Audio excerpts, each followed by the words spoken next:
નમસ્કાર, TV 13ના digital પ્લેટફોર્મમાં આપનું સ્વાગત છે। 21મી સદી દર્શક મિત્રો ટેકનોલોજીની સદી કહેવાય છે અને જ્ઞાનની સદી કહેવાય છે અને એવામાં મનુષ્ય પાસે જ્ઞાન છે તે સીમિત રહે ત્યાં સુધી આપણે સ્વીકારીએ છીએ, પણ આ મનુષ્યનું જ્ઞાન છે તેના આધાર પર આપણને ટેકનોલોજી જોવા મળી રહી છે। એટલે કે ટેકનોલોજીની સદી પણ એટલા માટે જ કહેવાય છે। મનુષ્યએ વિકસાવ્યું છે એઆઈ ટેકનોલોજી, એઆઈ ઇકોસિસ્ટમ।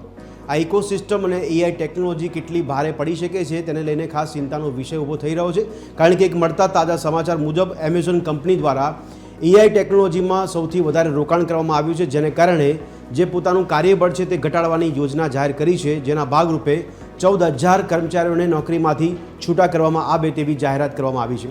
એટલે કે નોકરીયાતો જે છે તેમને ખતરો જોવા મળી શકે છે। આગામી સમયમાં પણ એઆઈ હજુ કેટલા જોખમો અને પડકારો ઊભા કરી શકે છે તેને લઈને સમગ્ર વિશ્વ ચિંતામાં છે। વૈશ્વિક લેવલ પર ઘણા બધા મંથન પણ કરવામાં આવ્યા છે કે એઆઈને નિયમન કરવું કેટલું જરૂરી છે, નિયમન કરવા માટે કેવા પગલાં ભરવા જરૂરી છે તે દિશામાં વિચારવામાં આવ્યું છે। આજે આપણે ખાસ સમજવાનો એ પણ પ્રયત્ન કરીશું કે એઆઈ એ આશીર્વાદ છે કે અભિશાપ છે, નોકરી અને નોકરિયાતો માટે કેટલો ખતરો છે, દરેક ક્ષેત્રમાં એઆઈનો ઉપયોગ કરવો કેટલો વ્યાજબી છે, તેનાથી નુકસાન કે ફાયદો અને કયા પ્રકારનો આપણે ફાયદો ઉઠાવી શકીએ છીએ। આગામી સમયમાં શું ખરેખર એઆઈ છે નોકરીનું સર્જન કરશે કે પછી નોકરીઓનો ભોગ લેશે, નોકરિયાતોનો ભોગ લેશે? ચર્ચા કરીશું તમામ મુદ્દાઓ પર। મળીએ રાત્રે 8 વાગે ચર્ચા છડે ચોકમાં।